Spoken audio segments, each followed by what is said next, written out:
You're too old to understand this business anymore, Aunt Lan. From now on, I'm the one who decides what happens here.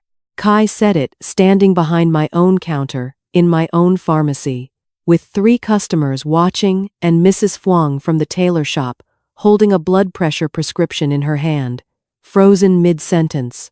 Hoang stood beside him, arms crossed, nodding slowly, like a man agreeing with a verdict he himself had written. I did not answer. I stood by the medicine shelves, the ones my husband Kan had built with his own hands, 31 years ago, and I felt the particular stillness that comes before a storm decides which direction to break. Outside, a motorbike passed, its engine sputtering against the wet afternoon air. The smell of rain on hot pavement drifted through the open door, mixing with the sharper scent of alcohol swabs and the dry paper smell of medicine boxes stacked floor to ceiling. I smiled. Just slightly. One corner of my mouth lifting, the way it always did when I had already decided something, and the other person did not yet know it. Mrs. Fuang looked at me, confused, waiting for me to defend myself. The young clerk near the register, a girl named Thu who had worked for me for 2 years, looked down at the floor, unwilling to witness whatever was about to happen. I said nothing. I picked up a small paper bag, folded the top down twice the way I always did, the way Kan had taught me when we first opened this shop, when we were young and had nothing but a glass display case and a dream that people in this neighborhood would never have to drive across the city for medicine again. I handed the bag to Mrs. Fuang, told her the dosage in a voice that did not shake, and watched her leave. The bell above the door ringing once, twice, then settling into silence. Kai exhaled like a man who had braced for a fight that never came. He looked at Hoang, and something passed between them, a flicker of relief, perhaps even triumph. They thought my silence meant surrender. They did not know. 3 months. That was how long it had been since the funeral. 3 months since I had stood at this same counter wearing white mourning cloth, since the smoke from the incense at home had curled up toward Kan's photograph and refused, for days, to fully clear from the rafters. 3 months since Kai, the boy I had raised as my own from the time he was 16, the boy who had slept in the back room above this very pharmacy through every monsoon season for years, had begun, quietly at first, to make himself indispensable. I thought of an old saying my grandmother used to repeat while she sat mending fishing nets by lamplight: still water runs deepest. As a girl I had not understood it. I thought it meant calm. People were simply calm. It took 68 years, and a husband's death, and a nephew's betrayal for me to understand what she truly meant. The water that moves loudly, that splashes and announces itself. That water you can see the bottom of. It is the water that does not move at all. The water that looks like nothing is happening beneath its surface, that you must watch most carefully. That water can be hiding anything. I walked to the back room that evening, after the metal grate had been pulled down over the shop windows, after Kai had left on his motorbike without saying goodbye, the engine noise fading down Tran Phu Street until it disappeared into the general hum of the city at dusk. I lit 3 sticks of incense at the small altar in the corner of the storeroom, the one I kept separate from the larger altar at home, the one only Kan and I had ever known about, tucked behind the shelf of cardiac medications where customers never looked. I did not pray for revenge. I am not a woman who prays for such things. I simply stood there, watching the thin gray smoke rise and bend sideways in the small draft from the ceiling fan. And I thought about the words Kai had said in front of everyone. You're too old to understand this business anymore. He had no idea how much I understood. He had no idea that I had been counting boxes since the day his motorbike first appeared, parked too long outside the pharmacy after closing, since the day a man I did not recognize, a man in a crisp blue company shirt, with a pharmaceutical logo, stitched above the pocket, had begun coming by, more frequently than any normal sales visit required. I am 68 years old. My hair has been gray since I turned 50, and I have worn it the same way every single day since, pulled back into a low bun, the way my mother wore hers, the way her mother wore hers before that. People look at gray hair and a quiet face, and they believe they are looking at someone who has stopped paying attention to the world. They are wrong every single time. I turned off the back light and walked home through the narrow alley behind the pharmacy, the one lined with potted bougainvillea that Can had planted the year we got married, their thin branches still climbing the same crumbling brick wall after all these years. The evening air smelled of someone's dinner cooking, fish sauce, and lemongrass drifting from an open window above me, and somewhere a child was practicing scales on an out-of-tune piano, the notes rising and falling unevenly into the dusk. When I reached my house, the old one with the tile roof Can and I had repaired together more times than I could count, I did not go inside immediately. I stood in the small front courtyard and looked up at the narrow strip of sky still visible between the buildings, the last orange light fading behind gray clouds that promised more rain before morning. Still water runs deepest, I thought again, standing there in the dark. They believed I had nothing left to lose, and that belief made them careless. They believed an old woman's silence was the same thing as an old woman's defeat. They were about to learn, slowly, painfully, exactly how mistaken they had been. 40 years ago, I sat behind a different counter, in a different city, learning the names of medicines the way other young women my age learned recipes from their mothers. I had grown up in a small village, 2 hours from Hanoi, the daughter of a rice farmer and a woman who sold herbal remedies from a basket she carried on a bamboo pole, walking the dirt roads between hamlets long before I was old enough to understand what she was actually doing. My mother knew which leaves brought down a fever, which roots eased a woman's pain during childbirth, which barks could calm a child's cough through the long, damp months of winter. She never went to school for any of it. She simply knew, the way some people know how to sing or how to read the weather in the shape of clouds. I was the only one of her 6 children who asked questions. While my sisters helped in the rice paddies and my brothers learned to repair fishing boats, I followed my mother on her rounds, memorizing the names of plants, watching her hands measure portions by instinct rather than scale. When the opportunity came for me to study pharmacy in the city, my father sold 2 water buffalo to pay for my first year. I never forgot the weight of that sacrifice. I have carried it with me every single day since, through every shift behind every counter, through every customer I have ever served. I met Khan during my 2nd year of study. He was older than me by 6 years, already working as a pharmaceutical distributor, delivering medicine by bicycle to small shops across 3 districts because the roads back then could not yet handle anything larger. He had a quiet way of speaking, careful and unhurried, and the first time he came into the small pharmacy where I was completing my training, he did not look at me the way other young men looked at young women in those years. He looked at the prescription I was filling, watched my hands work, and said only, "You measure carefully. That is rare." I did not understand then that this would become the entire shape of our marriage. 2 people who measured things carefully, who built something slowly, one careful decision at a time, never rushing, never cutting corners, even when cutting corners would have been easier. We married 3 years later in a small ceremony at my parents' village, the kind of wedding where the whole hamlet contributed something.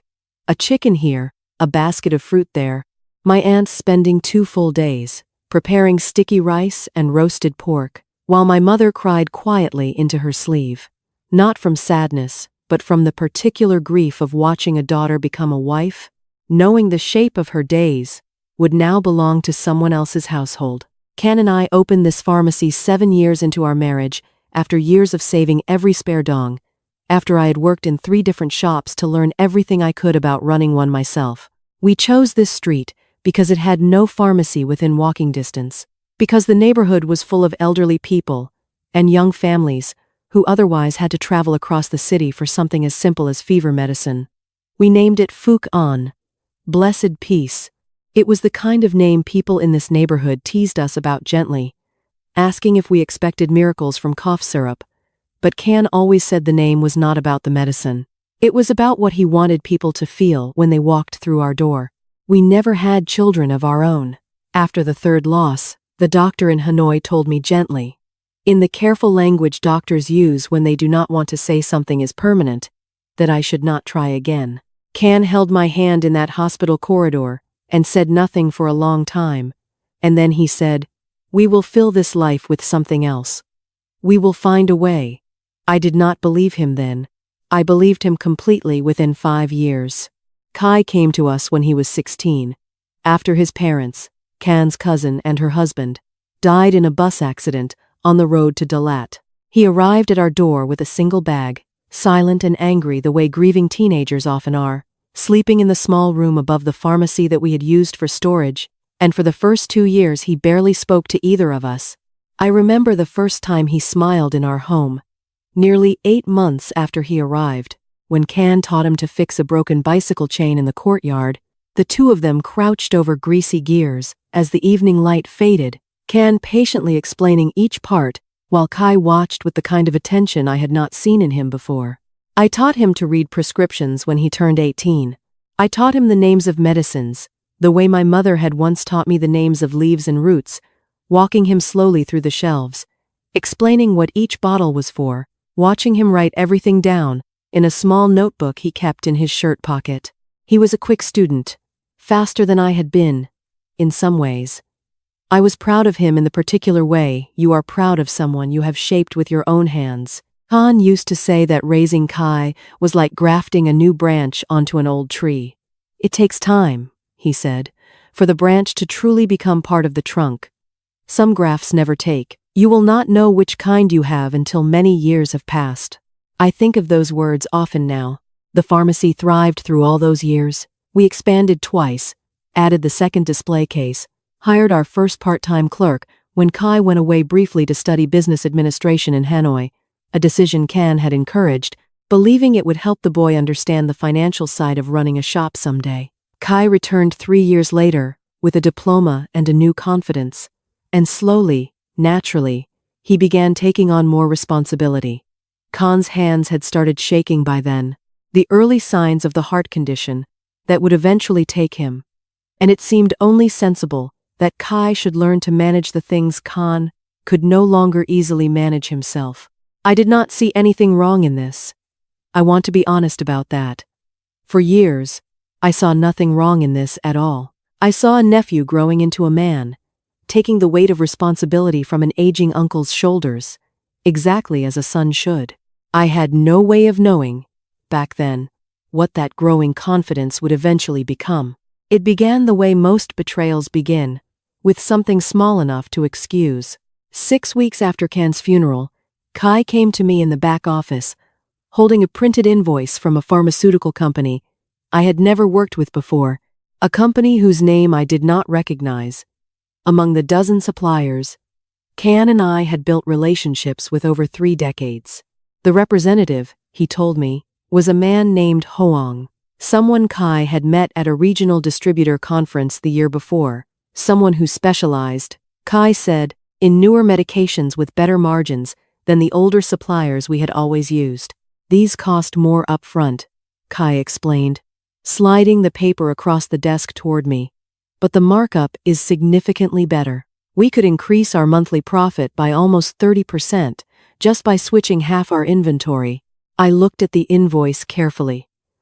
The unit prices were higher than what we paid our regular suppliers, but not unreasonably so. The brands listed were ones I recognized, legitimate manufacturers, nothing that raised an immediate alarm. I told him I would think about it, that changing suppliers after 30 years required more than one conversation, and he nodded, seeming satisfied enough with that answer. A week later, Hong came to the shop himself. He was younger than I expected, perhaps in his early 40s, wearing the kind of pressed shirt that pharmaceutical representatives wear, his hair combed with deliberate care, his smile arriving a half-second too quickly when he greeted me, the way a salesman's smile always does. He shook my hand with both of his, the gesture men use when they want to seem respectful to an elder, while subtly signaling that the conversation that follows will not actually require my full agreement. Mrs. Lan, it is such an honor to finally meet the woman behind this pharmacy. Kai speaks of you with such respect. He glanced around the shop, his eyes moving across the shelves, with the practiced efficiency of someone calculating inventory value, rather than admiring craftsmanship. Your husband built something truly special here. I can see why Kai wants to honor that legacy by modernizing carefully.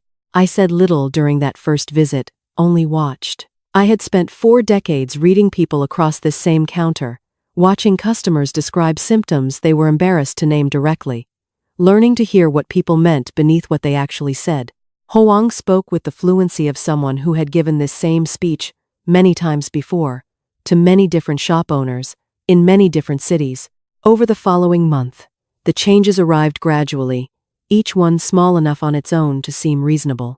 New stock began appearing on our shelves, supplied through Hoang's company, replacing medications we had carried for years. Kai began handling the supplier paperwork himself. He began arriving earlier than me to open the shop, leaving later than me to close it. And somewhere in that gradual shift, I noticed I was no longer the first person customers' eyes went to when they walked through our door.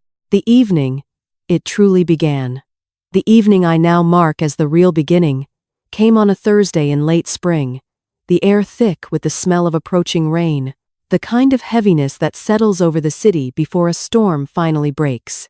I had stayed late to reorganize the cardiac medication shelf, a task I did every few months out of habit more than necessity. When I heard Kai's voice through the thin wall of the back office, low and tense, in a way I had never heard him speak before. She still thinks she controls the supplier accounts, he was saying, and I recognized Hoang's voice answering him, calmer, almost amused. She controls nothing she does not personally witness. That is the advantage of grief, Kai. People do not watch numbers carefully when they are still mourning. Give her time. She will hand you everything, piece by piece, without ever realizing she has done it. I stood very still, in the narrow space between the cardiac shelf and the wall, my hand resting on a box of blood pressure medication, listening to my own breath move slowly in and out, careful not to make a single sound. And if she notices something? Kai asked. She won't. But if she does, Hoang's voice dropped lower, and I had to lean closer to the wall to catch the rest. We will simply tell her the records were updated for compliance reasons. Old women trust paperwork they do not fully understand. It is the one thing I have learned in this business that never changes. I did not move for a long moment after their voices fell silent, and I heard the back door open, heard Hoang's motorbike start somewhere outside. I stood alone, in the dim light of the shop, surrounded by shelves Can had built with his own hands, by medicine bottles I had organized and reorganized 1,000 times over 31 years, and I felt something shift inside my chest, cold and clear, and absolutely still. Old women trust paperwork they do not fully understand. I thought of my mother, walking village roads with her bamboo pole and her basket of herbs, trusted by an entire community, because she never once needed paperwork to prove what she knew. I thought of Can's hands, steady on the ledger books for 30 years, every transaction recorded in his careful, deliberate handwriting. I thought of the word Kai had used to my face only that morning, the word elderly, spoken with the particular gentleness people use when they believe they are being kind to someone they have already decided to discard. I walked to the front of the shop and locked the door myself that night, something Kai had been doing for weeks. I stood in the quiet street for a moment, looking up at the lit window of the back office where the two of them had just been speaking, and I made a decision that I would not unmake for many months to come. I would not confront them. Not yet. Confrontation would only teach them to be more careful, to hide their tracks more thoroughly. What I needed instead was something far more patient, something they would never expect from a woman they had already decided was too old to understand. I needed to start watching everything, and I needed them to never once suspect that I was watching at all. The first real evidence appeared 3 weeks later, and I almost missed it entirely. I had developed, over the preceding weeks, a habit I kept entirely to myself.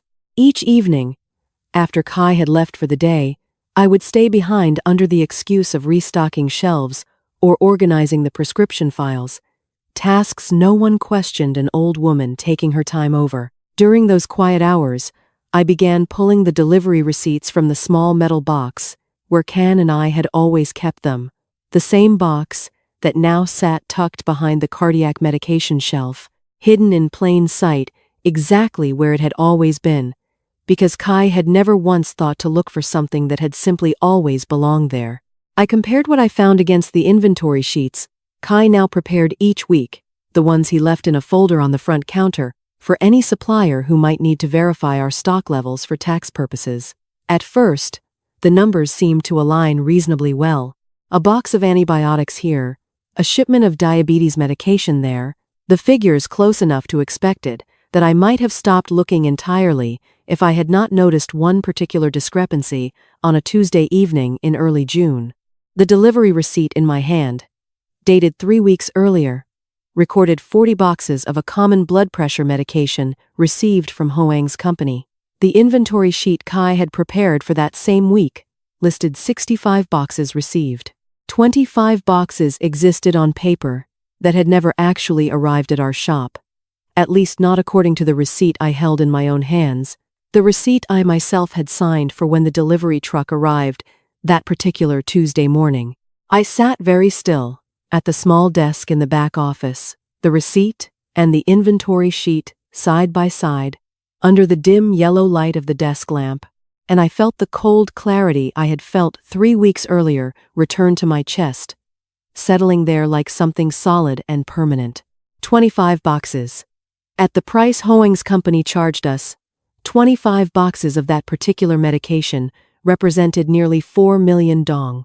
Phantom inventory, charged to our account, paid for, through whatever arrangement existed between Kai and the company supplying us, money that had apparently left our accounts and gone somewhere that had nothing to do with actual medicine arriving on actual shelves.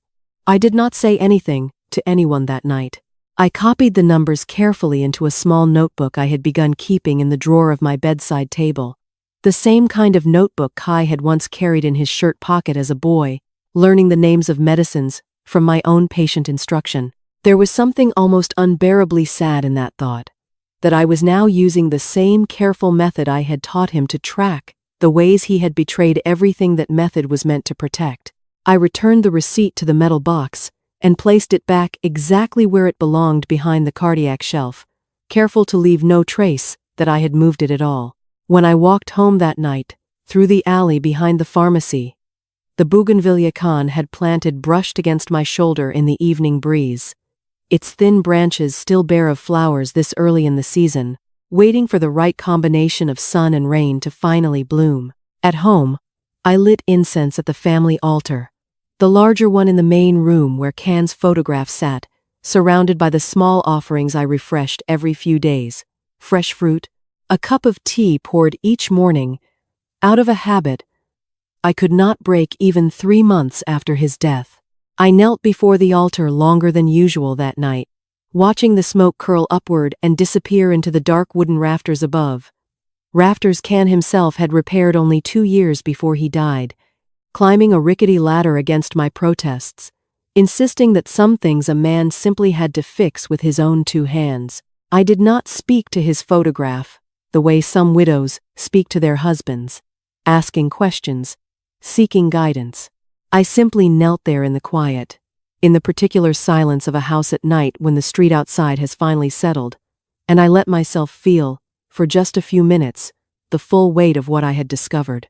Then I stood, extinguished the smaller candle beside the altar, and went to retrieve the notebook from my bedside drawer. If there were 25 phantom boxes in a single shipment of a single medication, I needed to know how many shipments this had happened with, how far back the pattern extended, how much money in total had quietly disappeared from a business I had spent 31 years building one careful transaction at a time. I needed to know exactly how deep this particular water actually ran, because Kai and Hoang had made one critical miscalculation in their careful, confident scheme. They believed an old woman's silence meant she had stopped counting. They had no idea that I had been counting since the very first night I stood behind that wall and listened to Hoang's voice explain, with such casual certainty, exactly how easy it would be to deceive me. I opened the notebook to a fresh page and began writing down everything I remembered, every receipt, every date, every figure that had not added up the way it should have. My handwriting was steady, my hands did not shake, but somewhere in that quiet room, beneath the steady rhythm of my own careful arithmetic, a single question kept circling back, refusing to settle, refusing to let me close the notebook and sleep.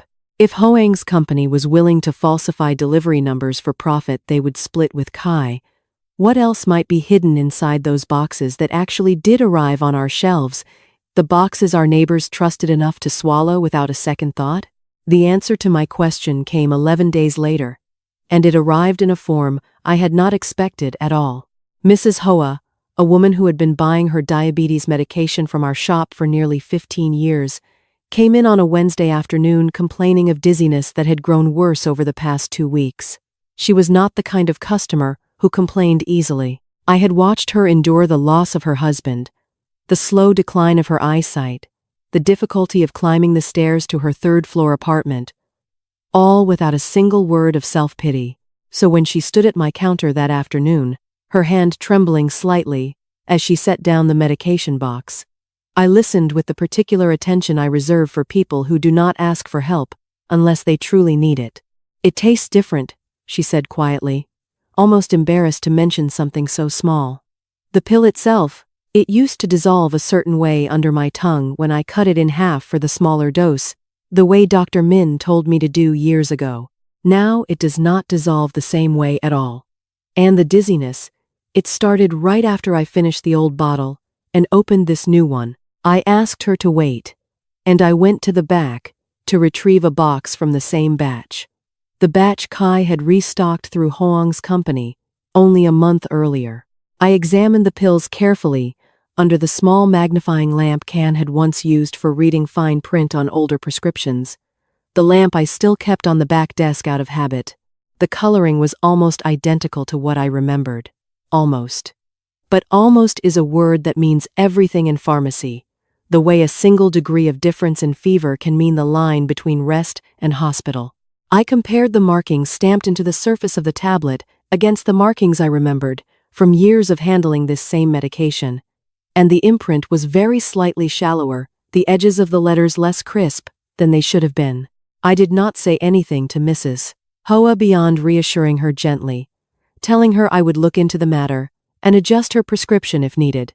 Sending her home with an older batch, I quietly pulled from a box at the very back of the shelf, one I knew for certain had come through our original supplier before any of this had begun. That night, after locking the front door myself, I sat at the back desk with both batches in front of me, the old and the new, lined up side by side under the lamp, like two suspects waiting to be questioned.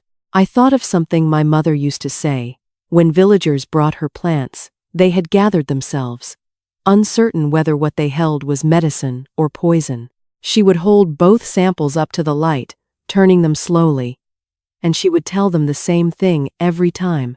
The river that looks calmest on the surface is often the one hiding the strongest current beneath. I had assumed, when I discovered the phantom inventory 3 weeks earlier, that the deepest betrayal I would find was simply theft, money taken from a business that trusted the people running it. I understood theft. I had seen it before in smaller forms, over the decades. A clerk who once skimmed coins from the register. A supplier who once tried to overcharge us during a difficult year. Theft was a wound, but it was a wound that healed. What I held in my hands that night was something else entirely. I packaged a sample of the newer batch carefully into a plastic bag, the kind I normally used for crushed medication when preparing doses for elderly patients who could no longer swallow pills whole, and I labeled it discreetly with only a date and a batch number. Nothing that would identify what it actually was, if anyone happened to see it before I was ready. The following morning, before Kai arrived to open the shop, I took the sample to Dr. Trin, a physician 2 streets over who had known Can since before I had even met him, a woman who had trained at the same medical college decades earlier and had referred patients to our pharmacy for as long as I could remember. I told her only that I had concerns about a recent batch of medication, that I needed her professional opinion before I said anything further to anyone. She examined the sample under her own equipment, comparing it against the manufacturer's published specifications, and her expression shifted slowly from polite curiosity into something far more serious. "Mrs. Lan," she said finally, setting down the tablet with the careful precision of someone handling something more dangerous than its small size suggested. "This is not counterfeit in the obvious sense. The active ingredient appears present, but at a significantly reduced concentration, perhaps 60% of what the labeling claims.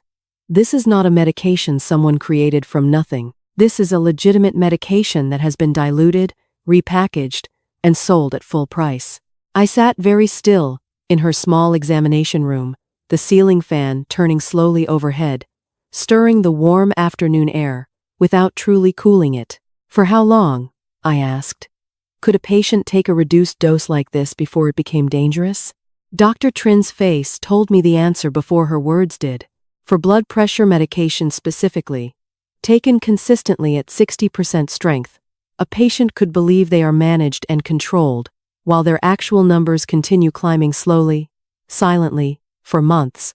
Some patients might not notice anything until the damage to their heart or kidneys has already become significant. Others, like your customer with the dizziness, might be fortunate enough to notice symptoms before something far worse occurs. I thanked her and walked home slowly through streets. I had walked nearly every day for 30 years.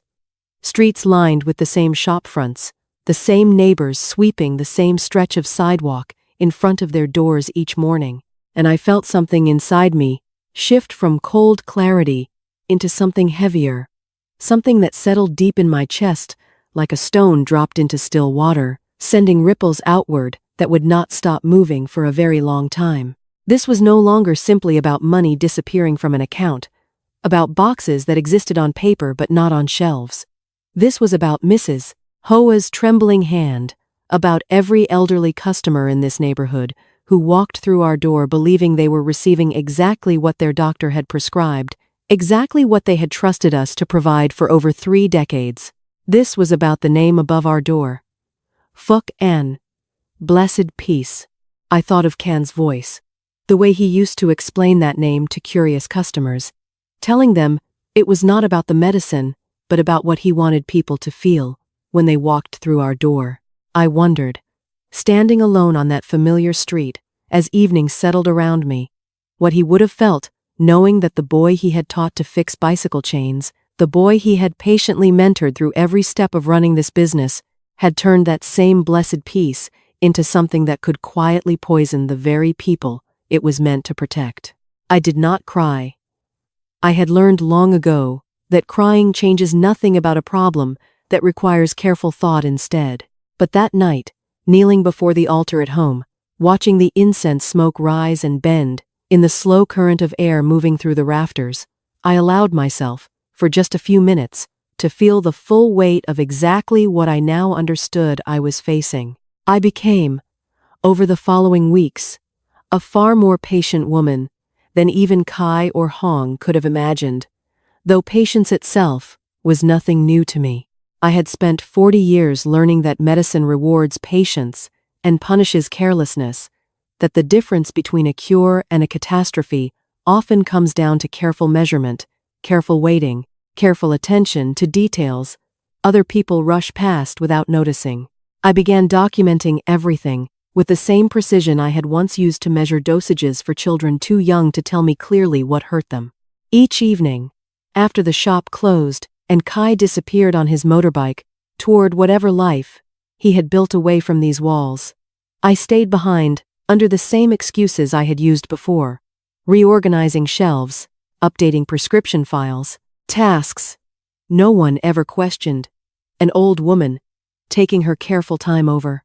I purchased a small notebook from the stationery shop 2 streets away, paying cash so there would be no record connecting the purchase to anything unusual, and I began a careful ledger of my own, separate from anything Kai could access, hidden inside a hollow space, behind the false bottom of an old medicine box that had belonged to my mother, the same wooden box she had once carried her herbs in, the box I had kept all these years more out of sentiment than practicality.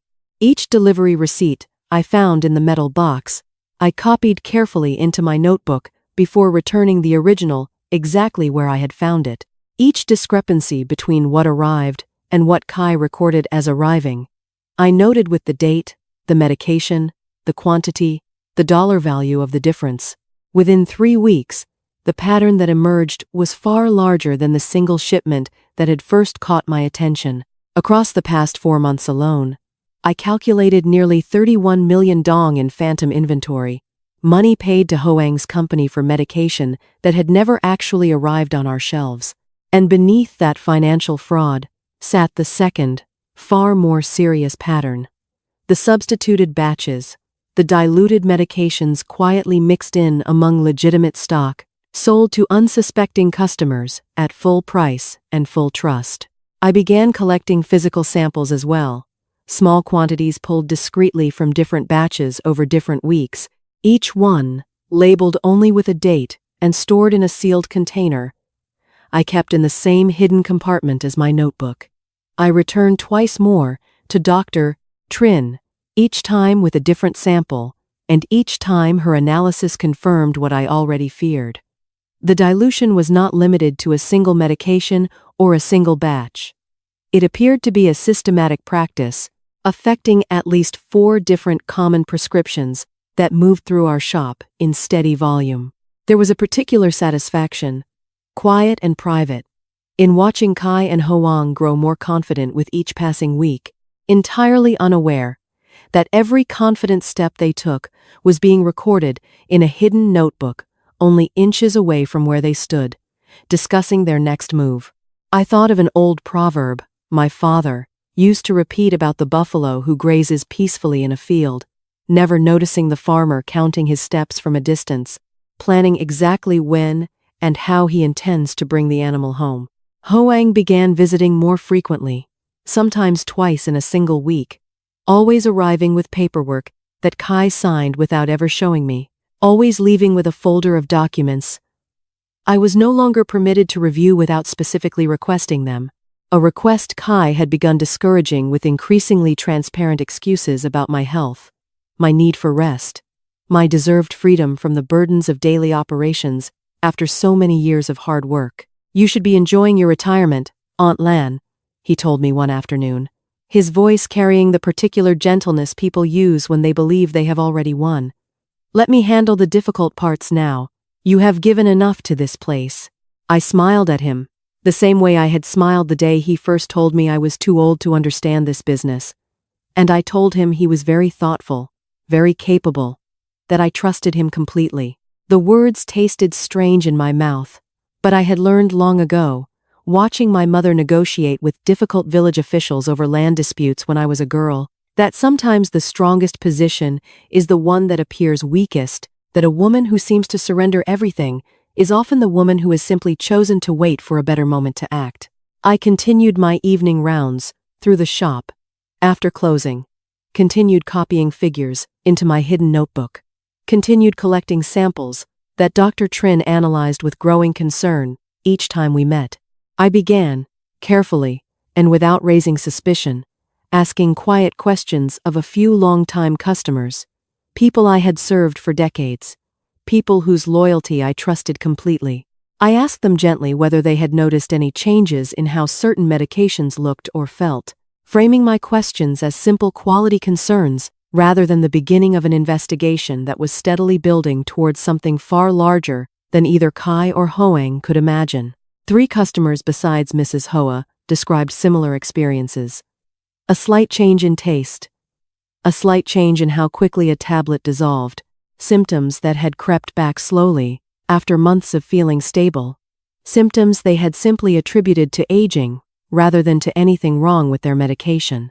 Each conversation added another small stone to the foundation I was quietly building, a foundation built not on accusation or confrontation, but on patient, careful documentation, the kind of evidence that could not be argued away with confident words and reassuring smiles.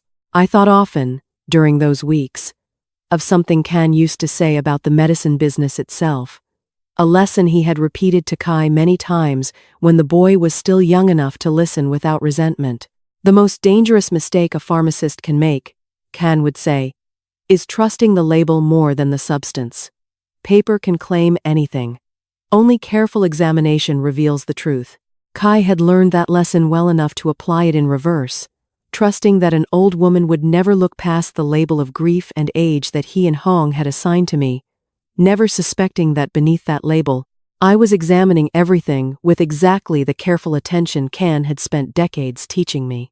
By the end of that 6th week, my hidden notebook had grown thick with dates, figures, and sample records, a quiet ledger of betrayal that Kai and Hong had no idea existed, growing more complete and more damning with each evening. I spent alone in the shop, after closing, surrounded by shelves my husband had built, gathering the evidence that would eventually bring everything they had constructed crashing down around them. By the start of the 8th week, Kai's confidence had hardened into something closer to ownership. He began referring to the pharmacy as his own when speaking with suppliers, with the landlord who collected our monthly rent, even with longtime neighbors who stopped by simply to chat the way people in this neighborhood had always done. "My pharmacy," he would say, the possessive pronoun sliding out so naturally that I wondered whether he had even noticed himself saying it, or whether the words had simply become true in his own mind through repetition alone. He moved my personal belongings out of the back office one Tuesday morning while I was at the market, relocating my small desk to a narrow corner near the storage closet and installing a larger desk for himself in the space that had been mine for 31 years, the space where Can and I had once sat together each evening, reviewing the day's sales, planning for the future, raising a frightened 16-year-old boy into the young man who now occupied that same space with an entirely different kind of certainty. I said nothing when I returned and found my belongings rearranged. I simply moved the small box containing my mother's old herb container, the box with its hidden compartment, to my new corner desk, tucking it carefully beneath a stack of prescription pads, where it would draw no particular attention. Hoang's visits increased further during this period, sometimes accompanied by another man I did not recognize, someone Kai introduced only as a business associate, a man with the same crisp shirt and the same too quick smile that I had come to recognize as the uniform of people who specialized in convincing others to trust things that did not deserve trust.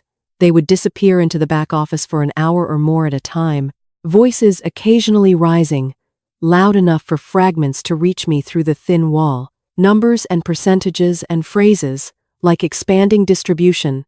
That meant nothing specific, but suggested everything about the scale of what they were now planning. I overheard, on one particular afternoon, while organizing the front display shelves, Hong telling Kai that 2 other independent pharmacies in neighboring districts had already agreed to similar supplier arrangements, that the scheme they had built here was apparently being replicated elsewhere, expanding outward like ripples from a stone dropped into water that had once been calm. "Your aunt is the perfect arrangement," Hoang said, his voice carrying easily through the thin wall, in a moment when he had clearly forgotten or simply stopped caring whether I might overhear. An established business with 30 years of trusted reputation in this neighborhood, run by an elderly woman everyone assumes has stepped back from daily operations.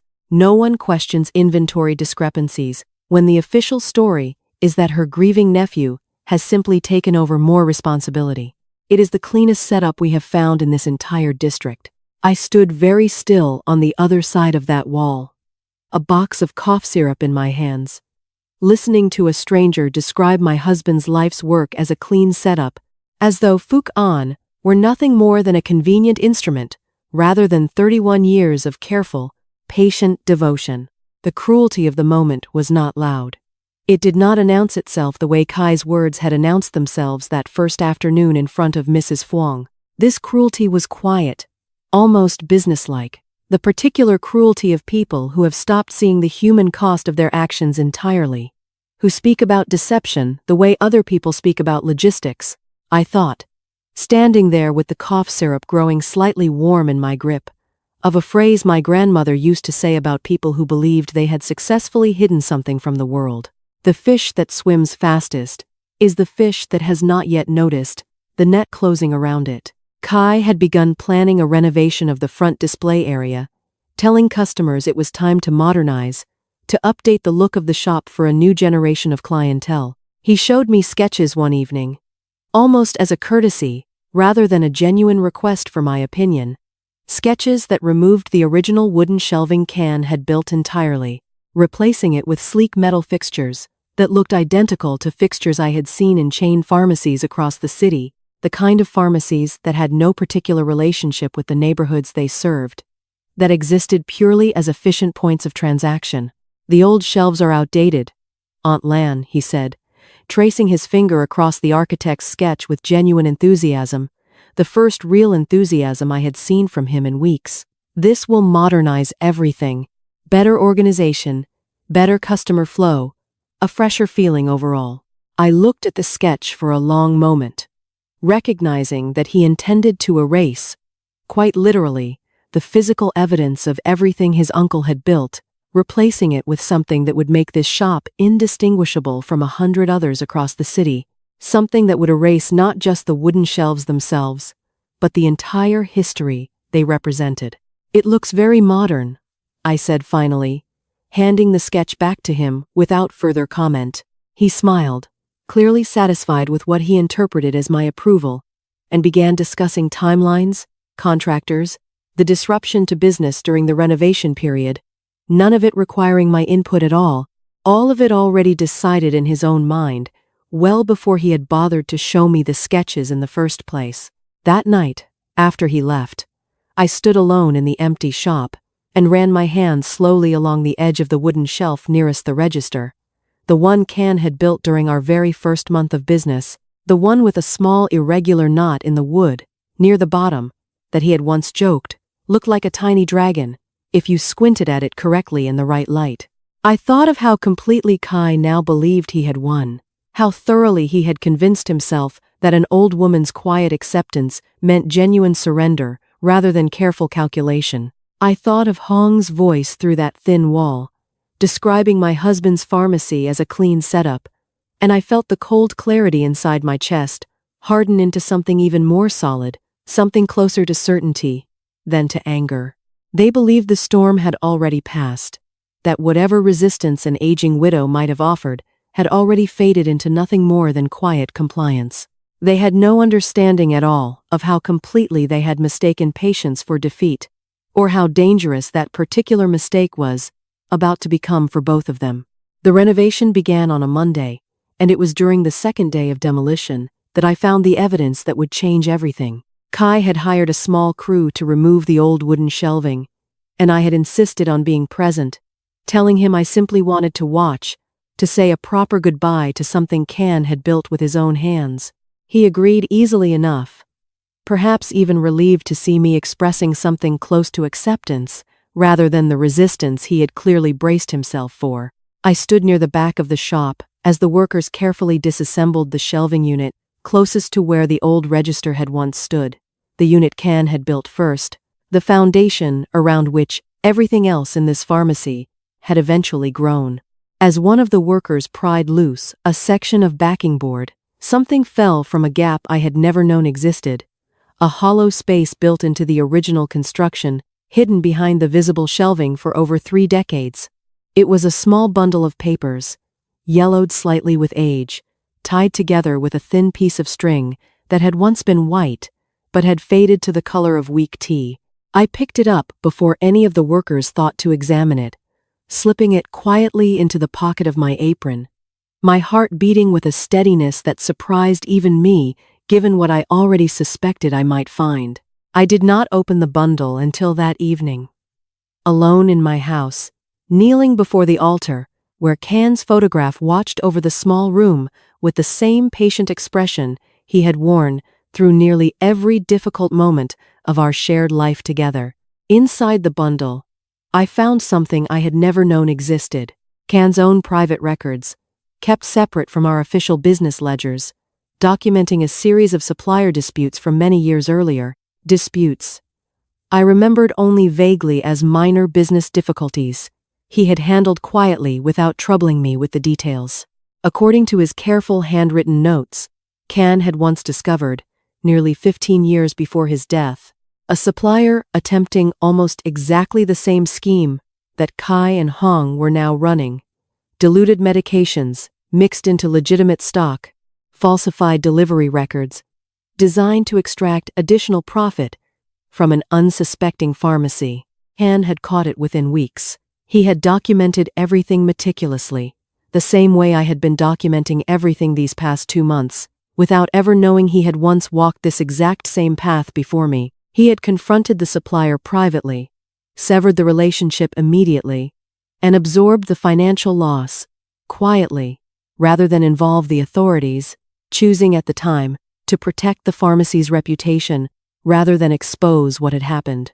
But it was the final page of his private notes that brought me to my knees before that altar, in a way nothing else during these past months had managed to do. In his careful handwriting, dated only a few months before his death, Can had written a short passage that I read 3 times before I could fully absorb its meaning. He had begun noticing small discrepancies again, this time involving Kai directly, small enough that he had not yet been certain, careful enough that he had decided to watch quietly before saying anything.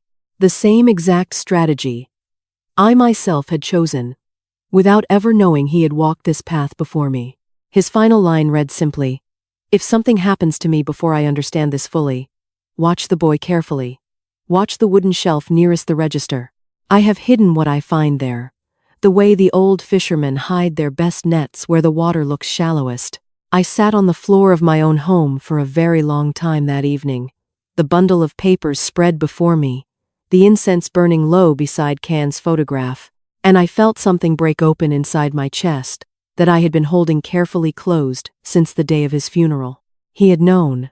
In his final months, weakened by the heart condition that would eventually take him, exhausted and unable to fully investigate the way he once might have, he had still noticed something wrong, had still tried to protect what we had built together, had still found a way to leave evidence behind for whoever might need it after he was gone.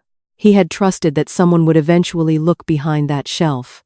He had trusted that someone would understand the metaphor of nets hidden where the water looks shallowest, would understand that the most important things are often hidden not in dramatic, obvious places, but in the quiet, overlooked corners that no one thinks to examine carefully. I thought of all the months Khan must have spent watching Kai grow more confident, more controlling, suspecting something was wrong, but too weakened by illness to fully confront it, choosing instead to document quietly and trust that the truth would eventually find its way to light, the same way he had taught me, all those years ago, that careful measurement always reveals what careless assumption conceals. The cruelty of Kai's earlier words returned to me then with a different weight entirely. "You're too old to understand this business anymore." He had said those words, not realizing that his own uncle, the man who had raised him, fed him, taught him everything he knew about running this pharmacy with honesty and care, had already begun watching him with growing suspicion in his final months, had already begun building the exact same kind of quiet case against him that I myself had unknowingly continued after his death.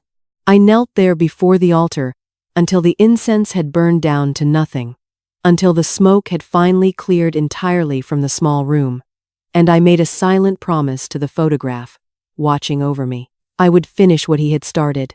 I would honor not just the business he had built, but the quiet, patient vigilance he had maintained, even in his final weakened months, watching carefully, documenting faithfully, trusting that someone who loved this place, as much as he did, would eventually find what he had left behind.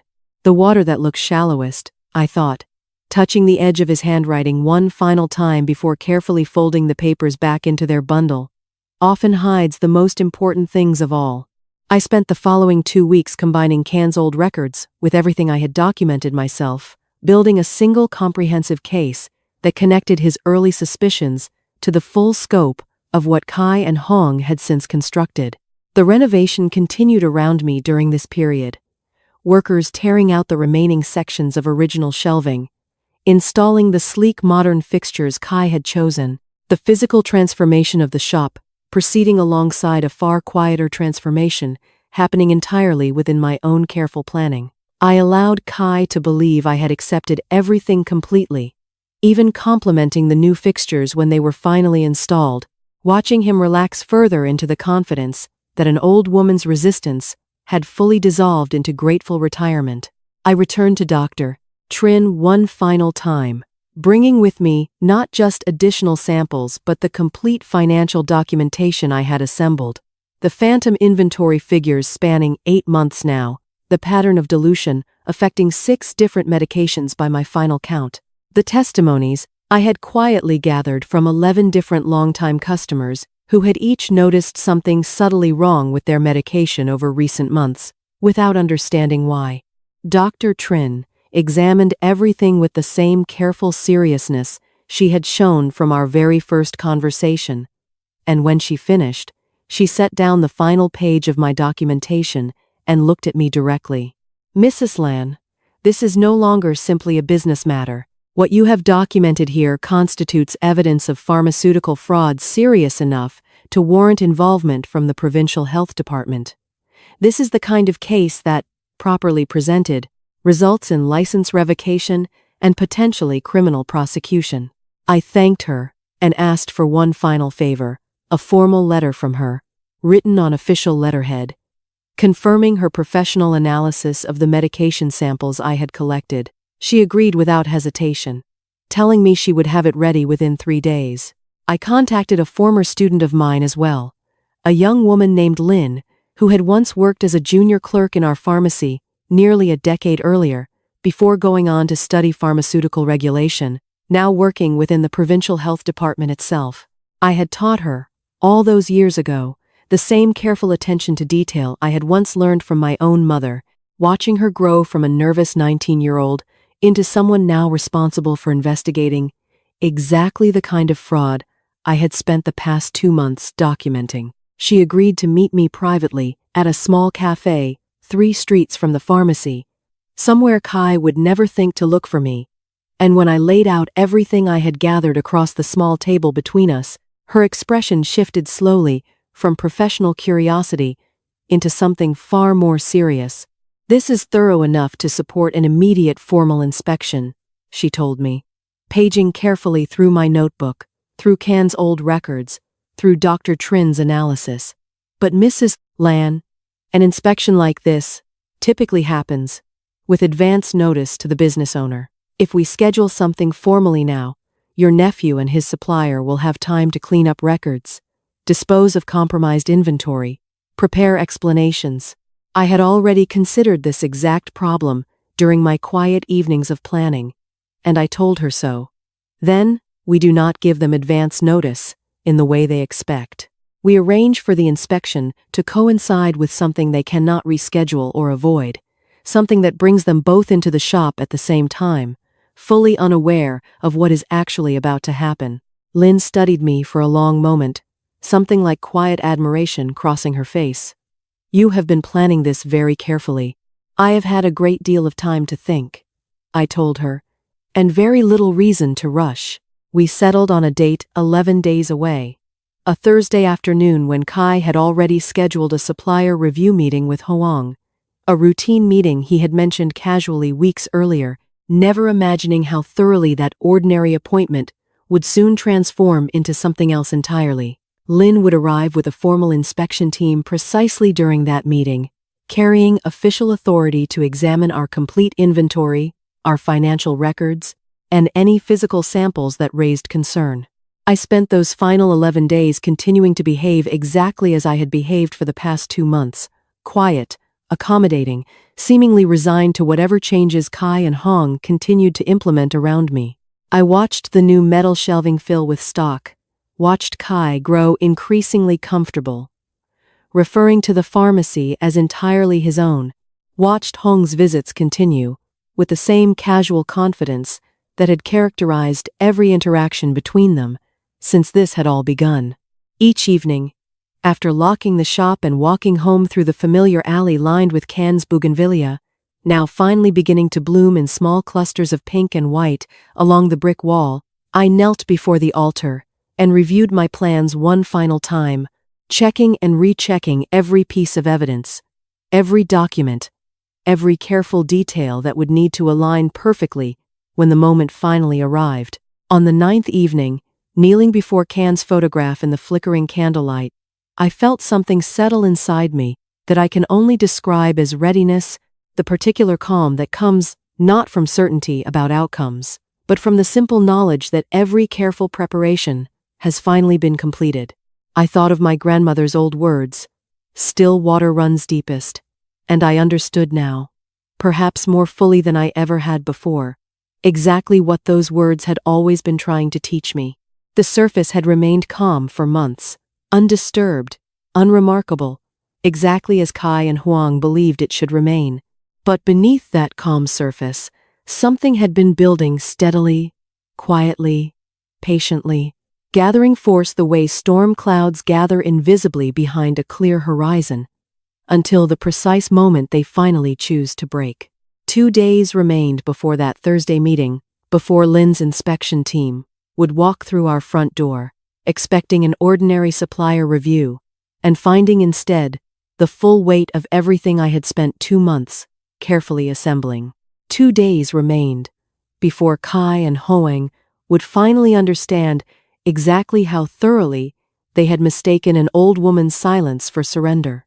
The Thursday meeting began exactly as Kai expected, which is precisely how I had planned it. He arrived early that afternoon, dressed more formally than usual, a fresh shirt pressed for the occasion of what he believed was a routine supplier review with Hung. The new metal shelving gleamed under the afternoon light, fully stocked now, the renovation complete enough that the shop barely resembled the place Can had built with his own hands 31 years earlier. I sat quietly near my small corner desk, exactly where Kai had relocated me weeks before, watching him prepare the back office for Hoang's arrival, with the easy confidence of a man who believed every difficult chapter of his life was now safely behind him. Hoang arrived precisely at 2 o'clock, carrying his usual folder of paperwork, greeting Kai with the casual familiarity of 2 men who had grown comfortable in their partnership. They disappeared into the back office together, and I heard the low murmur of their voices through the thin wall, discussing percentages and projections, the satisfied rhythm of men congratulating themselves on a scheme that had run smoothly for months without a single complication. At 2:30, the bell above the front door rang, and Lin walked in, accompanied by 3 colleagues from the provincial health department, each carrying official identification and a clipboard, their expressions polite but unmistakably formal. Behind them, almost as if summoned by coincidence, Mrs. Hoa happened to walk in as well, here for her regular monthly refill, along with 2 other longtime customers who had stopped to chat near the front counter, exactly as they often did on quiet weekday afternoons. I had not arranged for the customers to be present. Their arrival was simply the natural rhythm of a neighborhood pharmacy on an ordinary Thursday. But I recognized immediately that their presence would matter. That truth witnessed by people who had trusted this shop for years carries a different weight than truth delivered in private. "We are here to conduct a formal inspection of this establishment," Lin announced, her voice carrying clearly through the shop, professional and unhurried. "We will need to speak with the owner and review current inventory records, supplier documentation, and recent stock samples." Kai emerged from the back office first, his expression shifting rapidly from confusion to forced composure. "I am the manager here," he said, stepping forward with the same easy authority he had used on me weeks earlier. "Is there some kind of misunderstanding? We are not scheduled for any inspection today." "This inspection follows a formal complaint regarding pharmaceutical fraud," Lin said, her tone remaining perfectly level. "We have documentation suggesting falsified delivery records and substandard medication being distributed through this pharmacy over a period of at least 8 months. Hoang appeared in the doorway behind Kai, his face draining of color the moment he understood what was happening, his eyes darting toward the front door, as though calculating the distance to an exit that would have done nothing but confirm his guilt to everyone watching. "This is absurd," Kai said, his voice rising slightly, the first crack appearing in the composure he had worn so easily for months. "Whatever complaint you received is clearly mistaken. We have run this business honestly." I stood from my small corner desk then, walking forward slowly, and I felt every eye in the shop shift toward me, including Kai's, his expression flickering with something between confusion and dawning unease, as he watched me approach, with a steadiness he had not expected, from the quiet, accommodating woman he believed he had successfully managed for months. "I filed the complaint," I said. The shop fell completely silent, except for the soft hum of the ceiling fan turning overhead. I reached into my apron pocket and withdrew the bundle of papers I had carried with me that morning. Can's original notes, alongside my own careful documentation, and I set them on the front counter for everyone to see. 8 months of delivery receipts, showing boxes paid for that never actually arrived on these shelves. Laboratory analysis confirming that at least 6 different medications have been diluted to a fraction of their proper strength, sold at full price to customers who trusted this pharmacy completely. Mrs. Hoa's hand rose slowly to her mouth, her eyes moving from the papers on the counter to Kai's face, understanding dawning slowly across her features. "You're confused, Aunt Lan," Kai said, his voice tightening further, reaching for the same gentle, dismissive tone he had used so successfully for months. "You don't fully understand these business records. Let me explain everything to the inspectors privately." "I understand them perfectly," I said, and I let my voice carry the same calm steadiness I had used behind this counter for 31 years, measuring dosages, explaining symptoms, never once raising my voice unnecessarily, because careful words have always traveled further than loud ones. "I have understood every single transaction in this notebook for the past 2 months. Recorded the same evening, you each believed I had finally stopped paying attention." Lynn stepped forward and began reviewing the documentation methodically, her colleagues already moving toward the storage area to begin collecting samples directly from the shelves, while a third colleague photographed the supplier invoices Kai had left displayed in the front folder, the same folder he had once shown me with such confidence weeks earlier. Hoang attempted to speak then, something about a clerical misunderstanding, about pricing adjustments that had been entirely legitimate, but his words came faster and less steady than his usual practiced fluency, the careful salesman's rhythm finally breaking under pressure he had clearly never expected to face. "You told my nephew that elderly people trust paperwork they do not fully understand," I said quietly, watching Hong's expression collapse entirely, as he realized I had heard that conversation through the wall months earlier, a conversation he had believed completely private. "I heard you say it myself," standing on the other side of that wall, with a box of cough syrup in my hands. The silence that followed felt different from the silence I had maintained that first afternoon, when Kai stood in this same shop and told me I was too old to understand this business anymore. That silence had been mine to control, a tool I had chosen deliberately. This silence belonged entirely to him and Hong now, the particular silence of people who have finally run out of explanations. Mrs. Hoa spoke into that silence, her voice trembling slightly but clear enough for everyone to hear. "I told you my medication tasted different. I told you I had been feeling dizzy for weeks, and you said you would look into it." She looked at Kai directly, something between hurt and anger crossing her weathered face. "Was that you I was speaking to, or was it her?" I did not answer that question for her. I let the silence answer it instead, watching understanding spread slowly across the faces of the customers gathered near the counter, watching Kai's careful authority crumble piece by piece under the weight of evidence he had never imagined an old woman capable of assembling. 60% strength, I said, finally, looking directly at Kai for the first time since the inspectors had arrived. "That is what Dr. Trin found in the samples I collected. 60% strength sold at full price to people who trusted you completely. People who called you by your uncle's good name even after he was gone." Kai opened his mouth to respond, but nothing came out, and in that particular silence, surrounded by inspectors documenting evidence, customers absorbing the full weight of what had been happening behind this counter for months, I finally understood that the careful work of these past 2 months had reached exactly the moment I had been patiently building toward all along.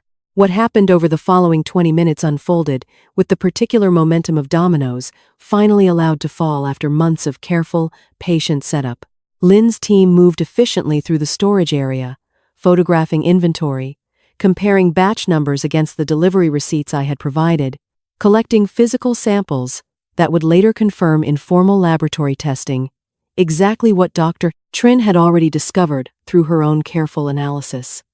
Kai stood near the front counter, his earlier composure entirely gone now, watching the systematic dismantling of everything he and Hoang had built with the particular stillness of a man who has finally understood that running was no longer an option. It was Hoang who broke first, and his collapse came with a swiftness that surprised even me. This was his idea, Hoang said suddenly, his finger pointing directly at Kai, his careful salesman's composure abandoned entirely in favor of pure self-preservation. He approached me. He wanted to find ways to increase profit margins beyond what the legitimate supply chain could offer. I simply provided the connections he requested.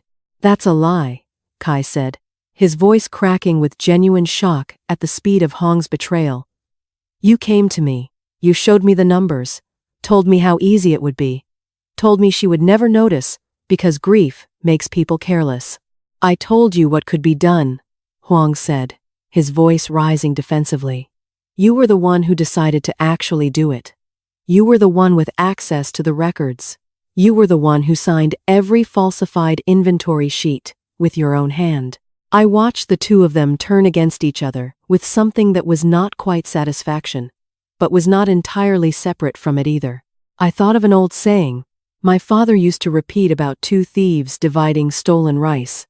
How easily the bond between them dissolves the moment the basket is discovered, each one suddenly more concerned with protecting himself than with protecting the partnership that had seemed so solid only moments before. Lin stepped between them with the calm authority of someone who had clearly witnessed this particular pattern many times before in her work. Both of your names appear throughout this documentation, she said evenly. Mr. Kai signed the falsified inventory sheets. Mr. Hoang's company supplied both the phantom shipments and the diluted medication batches. The Provincial Health Department will be pursuing formal charges against both of you individually, as well as potential criminal fraud charges depending on the full scope of what our investigation confirms. Hoang's face went pale at the word criminal, and he turned toward Kai with something close to desperation. We need to discuss this privately. We need to coordinate our explanation before this goes any further. There is no explanation, I said quietly, and both men turned toward me again, seeming almost to have forgotten I was still standing there, still holding the calm authority I had carried with me into this confrontation from the very beginning. There are only the receipts. There is only the laboratory analysis. There is only Mrs. Hoa's dizziness, and however many other patients across this city have been taking 60% strength medication while believing they were fully protected. I thought, in that moment, of the words Kai had spoken to me that very first afternoon, the words that had set this entire quiet investigation into motion. You're too old to understand this business anymore. I had not understood, back then, exactly how completely those words would eventually be answered, not through anger or confrontation, but through the simple, patient accumulation of truth that an old woman had quietly gathered evening after evening, while everyone around her believed she had stopped paying attention entirely. I understood this business well enough, I thought, watching Kai's careful authority dissolve completely under the weight of evidence I myself had assembled. I understood it well enough to know exactly where to look, exactly what questions to ask, exactly how long to wait, before finally allowing the truth to surface on its own terms rather than mine being rushed by anger or grief. Lin's team completed their initial assessment within the hour, confiscating the compromised inventory, sealing the storage area pending formal laboratory confirmation, and informing both Kai and Hoang that they would need to appear before the Provincial Health Department within 7 days to formally respond to the charges being filed against them. Kai approached me as the inspectors prepared to leave, his expression a complicated mixture of anger, humiliation, and something that might have been the beginning of genuine shame, though I could not yet be certain which emotion would eventually win out. As the full consequences of his choices settled over him. Why didn't you just confront me directly, he asked, his voice quieter now than I had heard it in months. stripped finally of the easy authority he had worn since the day of the funeral. Why all of this? The waiting, the watching, the silence? You could have simply asked me what was happening. I considered his question carefully before answering, because it deserved a careful answer rather than a quick one. Because you had already decided, I was too old to understand the truth. Even if I asked for it directly, I said. You had already decided my silence meant ignorance rather than patience. I needed you to believe that completely, long enough for the truth to gather its own weight. Long enough that when it finally arrived, no clever explanation could talk it away again. Hoang had already left by then, walking quickly toward the door without looking back at anyone. His phone pressed to his ear, presumably already calling. Whatever lawyer he believed might still help him salvage something from the wreckage of what had just collapsed around him in the span of a single afternoon. Kai remained standing near the counter for a long moment, looking at the new metal shelving he had installed with such confidence weeks earlier, at the front door where Mrs. Hoa and the other customers had quietly departed, their faces carrying expressions I recognized as disappointment, far heavier than anger, the particular disappointment of people who had trusted someone completely and discovered that trust had been carelessly spent. What happens now? He asked finally, and for the first time since his uncle's funeral, his voice carried something close to the uncertainty of the frightened 16-year-old boy who had once arrived at our door with a single bag and nowhere else to go. Now you face what you have done, I said. Not because I want you destroyed, Kai. Because the truth deserves to stand on its own, finally. After months of being buried beneath confident words and careless assumptions, I left him standing alone in the shop as I walked toward the back office, toward the small altar I had moved there years earlier, the one only Can and I had ever known about. And I lit a single stick of incense, watching the thin gray smoke rise slowly toward the ceiling, carrying with it the particular weight of a truth finally allowed to surface after being patiently held beneath the surface for far longer than anyone had realized. The formal hearing took place 3 weeks later, in a small administrative office 2 districts away, and I attended alongside Lin and Dr. Trin, carrying the same careful notebook I had filled, evening after evening, in the quiet hours after closing. The Provincial Health Department's investigation had confirmed everything I had documented. Kai's pharmacy license was permanently revoked, and he faced formal fraud charges that would likely result in several years of legal consequences. Though the specific sentencing remained pending further review, Hoang's company lost its distribution license entirely.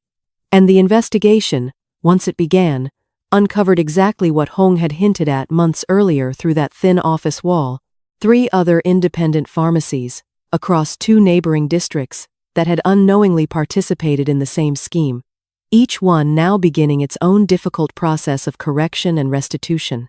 I did not attend the hearing seeking revenge, and when it concluded, I felt none of the satisfaction I might have once expected to feel. I felt instead something closer to relief, the particular relief of a long-held breath finally allowed to release. I returned to the pharmacy the following week to find it quiet, the doors temporarily closed, pending the necessary repairs and restocking that would be required before reopening under careful new management. I stood alone in the empty shop for a long while, looking at the sleek metal shelving Kai had installed, at the bare spaces where the original wooden shelves had once stood before demolition, and I felt the particular grief of watching something familiar transform into something unrecognizable, even as I understood that what mattered most had never truly been the wood itself.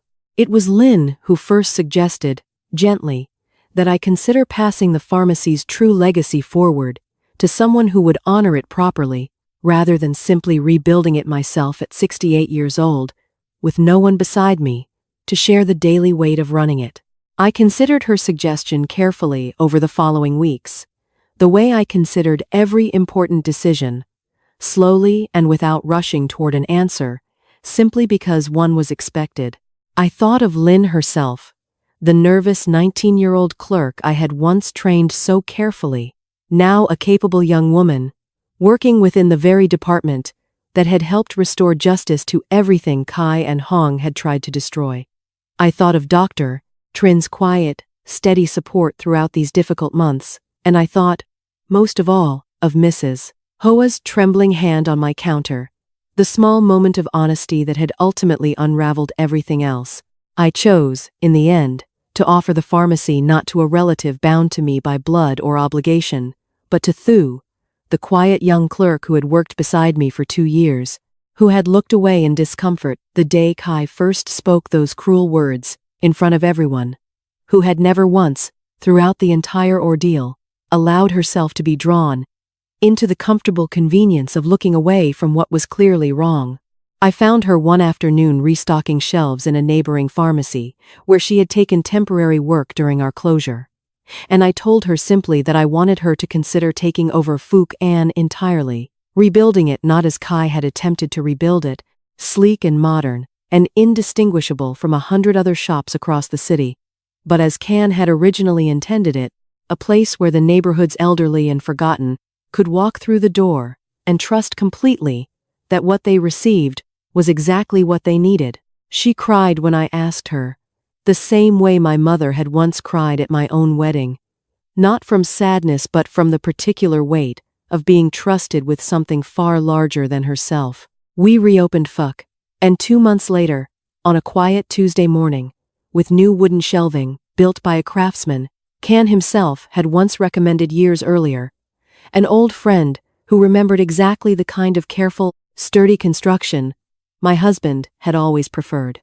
I stood near the door that first morning, watching Thu greet our first customer with the same patient attention I had spent 2 years carefully teaching her, and I felt something settle inside my chest that had been unsettled since the day of Can's funeral. Mrs. Hoa was among our first customers that morning, her dosage finally corrected, her dizziness fully resolved according to her last visit with Dr. Trin.